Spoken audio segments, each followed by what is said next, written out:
All right, so I've got my picture here of my fellow.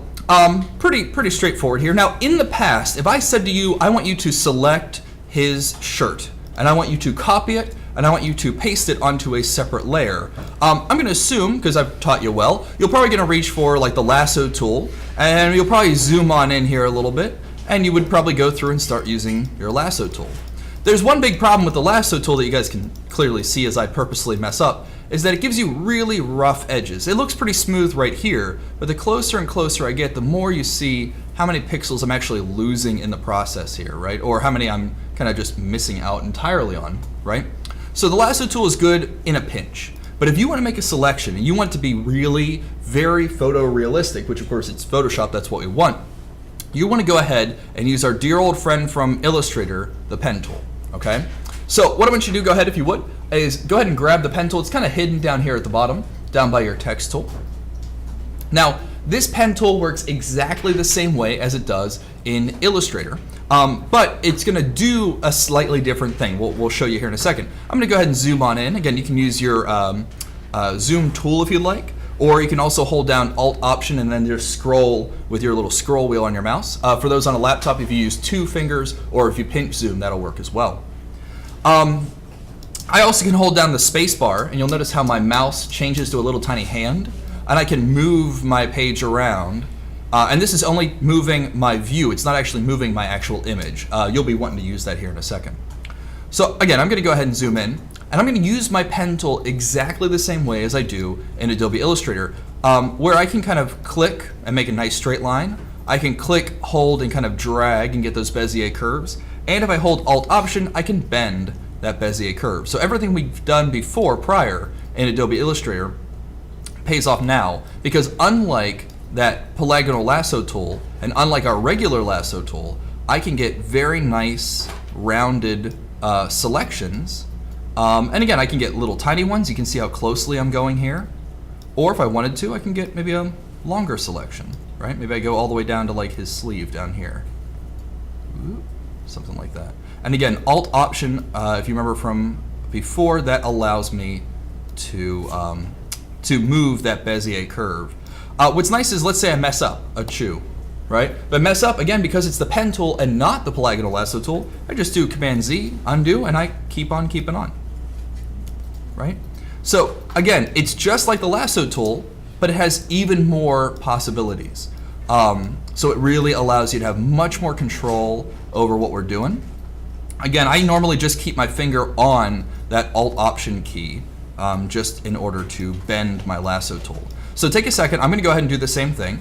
Take a second and go ahead, if you would, we want to select the outline around his white t-shirt. That's what we're going for.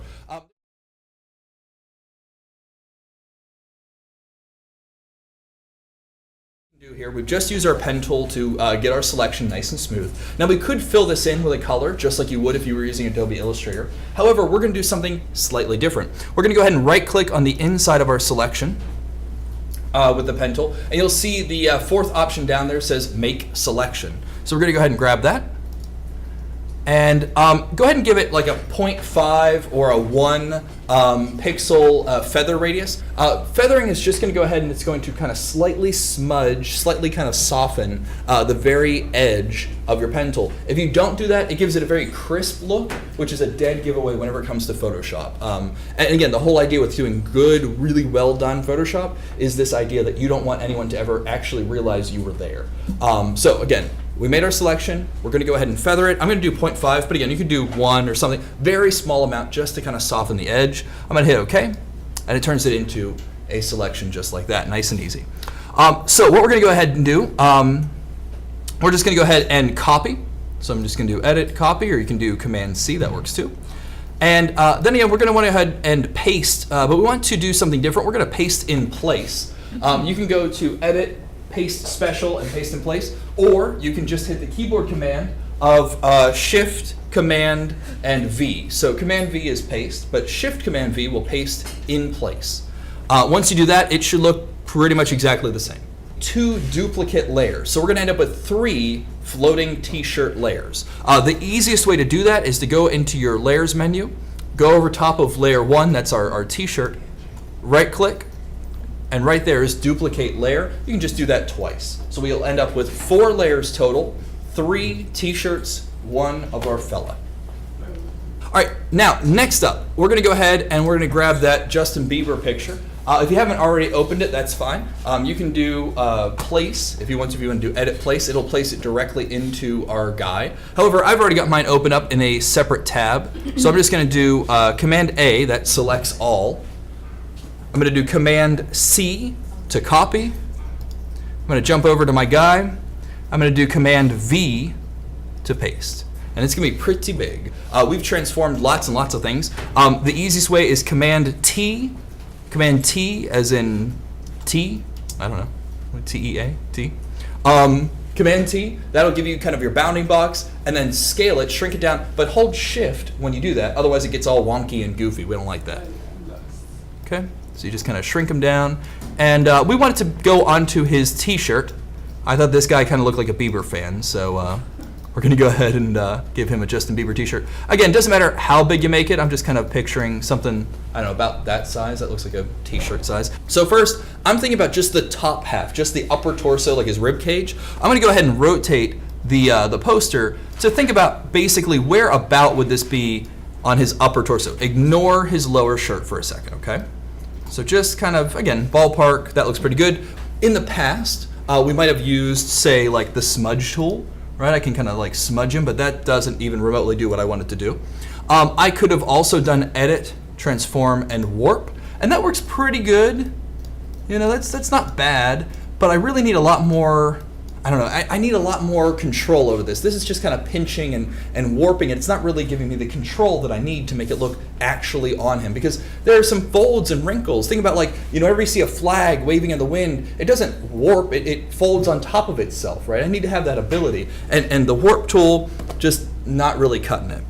So what we're gonna do instead is something slightly different. We haven't done this one before, but you might have on your own. We're gonna go up to Filter, and in Filter, in the middle section there, you see Filter Gallery, Adaptive Wide Lens. Toward the bottom there is the word Liquify. It's kind of right about yonder. Now when you click on Liquify, it's gonna give you a pop-up window. Don't be scared by that. Bam, it's massive. Yours might look like this. We want to be able to see, obviously, our fella underneath to bend with him. So you'll see I had it already, I prepped it. But down here at the bottom, there's a little tab that says Show Backdrop. If you click on that, then we'll see kind of a ghostly image of our guy. And that's pretty much more than enough information for us to make sure that we can kind of tell where he's at. Now, this does not need to be absolutely accurate, because whenever we're done, we're going to manipulate this photo even further to kind of sink the image onto his chest. But we want to make sure that it fits his torso roughly. So I'm going to show you 2 tools that you can use, and then I'll let you play around for a second. So the first one here is what's already selected for you. This is our forward warp tool, just a little tiny finger. It should be already selected.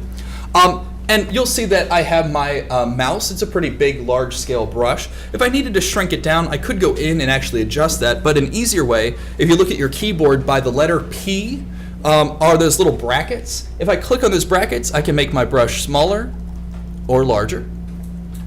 So it's kind of a good, easy keyboard command to remember. You can use that with any kind of paintbrush, right? So what I can do is this. I can kind of get in here and start to pull and warp. If I don't like the way it looks, I just undo it. Just that easy. Notice that as you warp it, it will start to adjust your picture. So you don't want to warp it too much, right? Maybe I want an even bigger brush. Whoa, massive. And I can pull the whole thing. It's going to give you kind of a ghost image to show you where you were before. I can kind of pull and pinch, kind of bend him around a little bit so he kind of fits. Go a little smaller maybe right in there. And again, if it is not absolutely perfect, that's okay. All right. So play with it a little bit. I'm going to show you one more thing that we could do too. So if I come down here, right about here, right where his rib cage and kind of his waist here are coming together, there's going to be a lot of pinching right there. And if I know anything about fabric, I know that whenever it pinches, it folds in on itself, right? So a technique that we can do is I can come over here, and down toward the bottom, you'll see there are 2 icons here, one with a paintbrush and one with a little tiny eraser. That's our freeze mask tool. So I'm going to show you how to use this real quick. I'm going to grab my freeze mask, and I'm going to assume that there is a wrinkle right about here. I'm looking at the t-shirt for a second. There's a wrinkle right about here, okay? So I'm going to draw a line. It's going to come out red. It's not actually red. It's just showing you what you're blocking. I'm going to go ahead and kind of block off a chunk. So I'm going to say this is where the wrinkle is. Anything up top here can be folded in on itself. Then I'm going to bounce back to my move tool up here, and I can bend, but notice how as I bend, I'm not actually affecting anything in that red area. Okay, so that's a way that we can kind of make things kind of wrinkle and wobble a little bit here. And whenever I'm done, I can just erase that, just like so. And I can do multiple versions of this. I know there's a big wrinkle right down the center of him, right? So what happens if maybe some of that t-shirt folds in on itself a little bit? Just like so. And I can erase that. Okay. So play around with it a little bit, feel comfortable with it. And whenever you're done and you're happy, you just hit OK down at the bottom there. And that'll get us to where we want to be for our next step. So I'm going to go ahead and hit OK. There's my t-shirt all warped and wrinkly, and this guy needs to iron his shirt. So already, just with that liquefied, it kind of fits it on his chest a whole lot more. Again, it's still not perfect, but it definitely fits more than it did previously. Okay, so now what we want to do is this. We made those extra t-shirts before, right? Because we're going to use different layer modes, and we've talked about layer modes before. We're going to use different layer modes to give us a different effect and help sync this image into his chest, right? Actually on the shirt. Because it still looks nice, it's kind of warped, it's going with the wrinkles, but it still is very obvious that this is something that's glued onto his chest, right? It's not like in the t-shirt or printed on it, right? So what we're going to do is this real quick. I'm going to go ahead and take 2 of these t-shirts. So we made 3. I'm going to take 2 of these t-shirts and just click and drag them on top real quick. So now I've got t-shirt 1, t-shirt 2, poster, t-shirt 3. That's my lineup. Okay.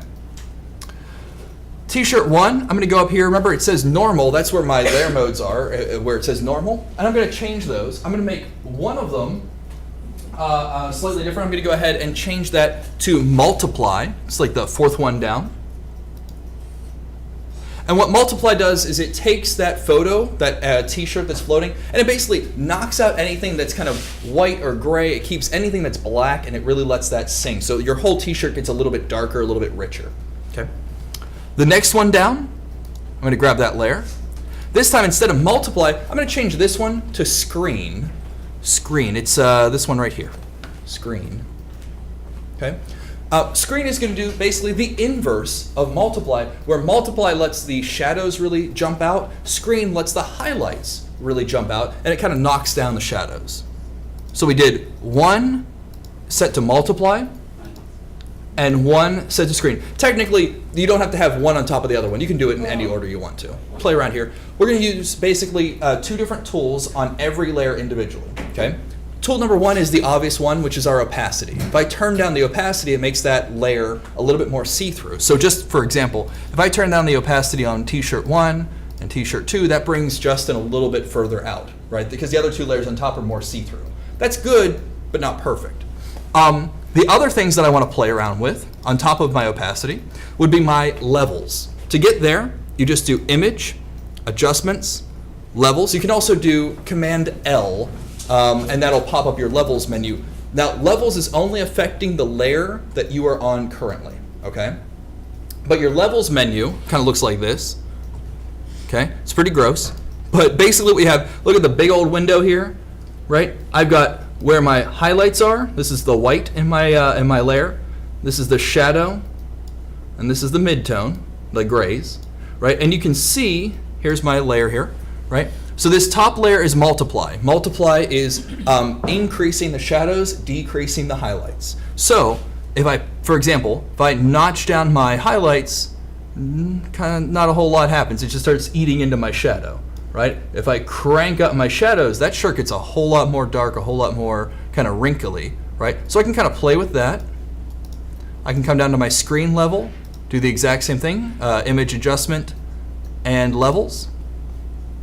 And again, just so you can kind of see, kind of turn down, let's see, turn that down just a little bit. Make it not so bright, right? Come down to just, maybe I notch my opacity down a little bit here. And you just kind of keep playing with it. I can play with my levels on my Justin Bieber layer as well. What if he's not as bright as he once was? Maybe he's got a little more shadow going on. I darken it up. Maybe I notch Justin Bieber's opacity down just a hair, right? And you just kind of go back and forth, keep playing with it a little bit, and slowly but surely it will start to sink in, where it starts to just look like it was actually printed on that t-shirt. If I wanted to play with him a little bit more, I'm going to turn these off just so that you can see exactly what I'm doing. You do not need to do this, but if you want to. I'm going to come over to that Justin Bieber layer. I'm going to right click, right? I'm going to go to blending options, and it's going to give me a really confusing looking menu. This menu here is my blend options menu. It's got a whole lot of stuff going on, but all we really need to pay attention to right now is this one here that says blend if. And what it's going to do is it's going to start to allow me to say, okay, if this layer, my Justin Bieber, I switched over to multiply, and we know that multiply brings out the shadow, or brings out the dark and lets the highlights go, right? So I can say, okay, I want that to happen if, and then I can start playing around. So I want that shadow to happen if the underlying layer, say that t-shirt, that's why we had that t-shirt there, if that underlying layer is this dark or this dark. And as you play with that, you'll start to see where Justin kind of comes out, or look here, he's being eaten away slowly like acid, right? So I can say, okay, at a certain point, I don't want it to blend anymore. So it gives you a little bit more control over how you actually are, or what is actually being blended. If you've ever seen like text, where it kind of looks like it's kind of chipped away and kind of eaten up a little bit, that's using this blend mode option. So if you ever want your text to have kind of a crunch to it, you can do that as well. Again, it doesn't necessarily fit for today's assignment, but it definitely is something that you might want to think about in the future. I can also open these little triangles up by clicking Alt-Option and expanding, and that gives me a little bit more of a percentage. So instead of a hard crunch, it's more of a soft kind of brush, right? Where again, it kind of looks like maybe it's fading away in certain spots or certain angles. So you can play with all those. Those are all your blending options, and I got those by right-clicking on that particular layer.